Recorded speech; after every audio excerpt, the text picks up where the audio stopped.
magnetic field and its effect on us mere terrestrial mortals. And there's been a tremendous build-up in the number of sunspots on the sun, and also a tremendous build-up in solar activity generally. He is Dr. Percy Seymour, Senior Lecturer in Astronomy at the Plymouth Polytechnic. He's one of Britain's leading astronomers and an expert in cosmic magnetism. Magnetism has always played a significant role in the life of Plymouth. It was from here that Sir Francis Drake, the Pilgrim Fathers on the Mayflower, and Captain James Cook set sail, compass in hand, to broaden the British Empire. And their travels gave this city a prominent place on the world map. Well, now, magnetism has again brought prominence to Plymouth, but polarised the scientific world. Welcome to the Plymouth Planetarium. Dr. Seymour is also the director of the William Day Planetarium. He's controversial because he's come up with a mathematical theory most other astronomers say is a load of bunkum.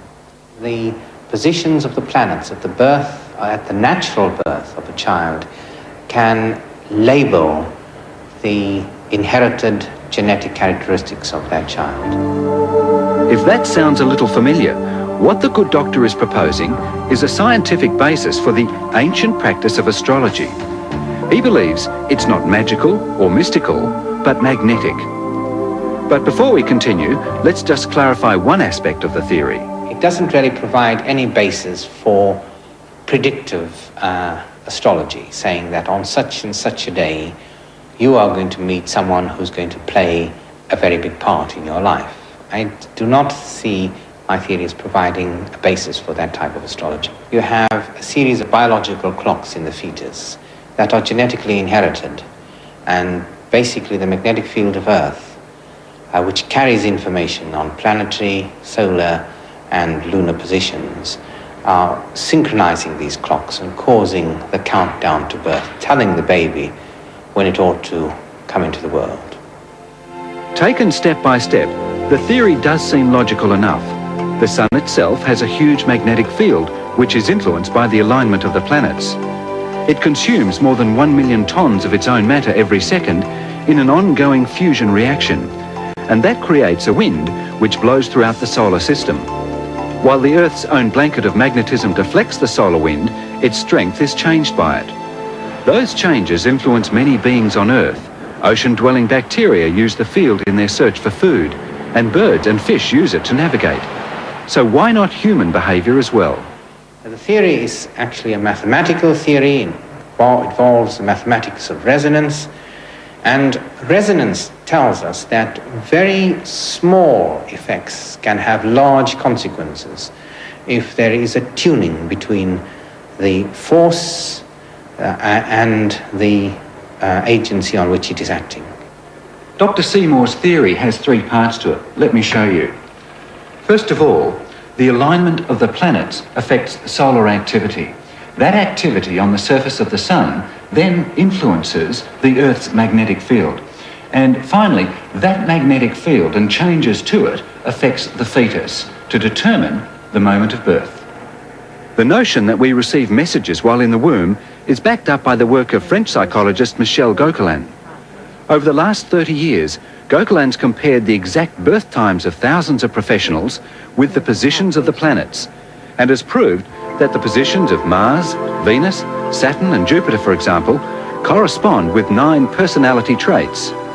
And Dr. Seymour says a physical agency has to be involved, a magnetic signal from the cosmos.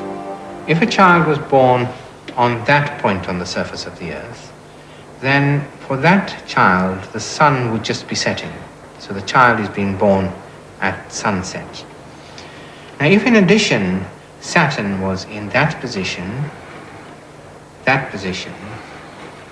this position, or right over there, then the likelihood of that child being a great scientist is considerably increased, according to my theory. If the galactic pioneer from Plymouth is right, then he's made a profound contribution to our understanding of the human condition.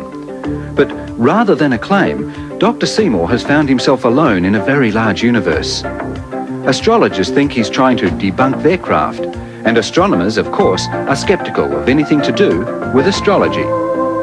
it is uncomfortable to be in this position. I can't say it's something that I totally enjoy, because I mean some of the people who I knew very well and who I would have called friends are now no longer friends.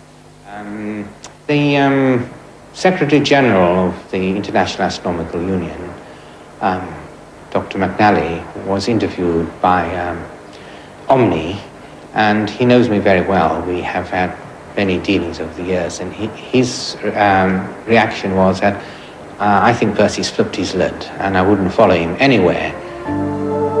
Being ostracised by the scientific community puts Dr. Seymour in the company of Copernicus, Galileo and Einstein, whose theories were all ridiculed at first. And like his illustrious predecessors, all he asks is an objective assessment of his work. I found that the whole idea very exciting to actually see that there might be more to some of the ancient wisdoms than we had so far, than up to now we had been willing to admit. But I was also quite aware that it was likely to lead to a lot of criticism from both sides. But I think that if you choose a life of science, that is a risk you've got to take. That a scientist must be willing to put his ideas on the line, even if he doesn't believe them as gospel truth. I don't believe that my theory is gospel truth. I'm saying here's a theory, let's test it. This position. So the cosmic controversy continues, and this time Jupiter rules the debate. Over there. Then that child is likely to have the qualities that would make it a great politician. And perhaps a beyond 2000 journalist? Oh, well, they're the same as politicians. Oh my God.